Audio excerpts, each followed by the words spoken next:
Entertaining in the summer should be fun and not so much based on a recipe as just getting in there and doing some cooking, as we did with these grilled peaches with burrata and cherries and basil. You could put mint, all the flavors of summer. Your guests are going to absolutely love it, and it makes the best breakfast the next day. If you have any left over, let's go.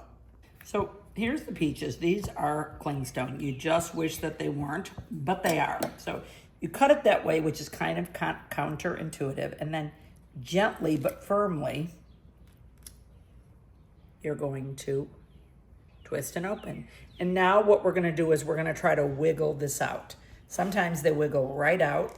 Uh-oh, this one's gonna wiggle. Sometimes you need a little bit of a knife, but just kind of take your time. Uh-oh, that's gonna be good. We're gonna pull it out. There it is, perfection, and it was easy. It's a learned skill. First time you do it, it seems kind of hard, and then you're like, oh, this is actually kind of easy. So we're putting these on. Some people like to use a spatula. Totally the timing depends on your grill, on your peach, how ripe it is, how hot your grill is, all of those things. So it's gonna be sort of like 2 to 4 minutes, this side first and then flip. So what we're gonna do now, and we've oiled these, is we're gonna pop them over. Some, there's sugar in the fruit, so sometimes it may stick a little. That's why, oh, that's perfect. That's why you oil it, but you don't want to oil it too much. You got a full fire going. And some people like to use a bigger spatula. This was my dad's, and I always think of him. He was a grill man, and I just love using these guys. Whenever you want to clean your grill, you want to clean it all the time. It's really good if it's hot. And you have to have some kind of a grill brush. There's all different kinds. I don't know what kind is best. And you just sort of scrub it without the water, but just with using the heat the same way you use the water. Oh my gosh, look at this. Such perfection. So from there, you're going to build it in the bowl and add things like your cherries, your mozzarella or burrata. Oh, it's going to be so great. And fresh herbs. So I've added the cherries, a bit of olive oil. I'm going to add the burrata, more olive oil, and of course a bit of salt and some balsamic. I feel like a complete rock star making this. You will too, and it is as easy as it could be. You need the grill, but if you don't do it on the grill, you can just do it on a pan, in a pan on the stove, and it's going to be fabulous. Just don't overcook the peaches. So anytime you're grilling vegetables, your recipe could say, do it 4 minutes aside. But here's the thing about grilling. You open it up, the temperature goes down, so it's not gonna work quite that way. So what's really important is to cook with your eyes, cook with your nose, and to really say, okay, well, it's supposed to be that long, let me look and see, because it could take longer. Like, look at this, not enough brown, so we're gonna wait.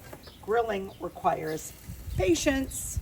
So look at these peppers, so great, wonderful. I did them with the sugar snap peas because they're gonna take just about the same amount of time. Now, not everything you do requires a big recipe. Sometimes it's going to the store, getting great stuff, and grilling it up. Such is the case with all of this. So let's talk about what I'm doing. In-season vegetables.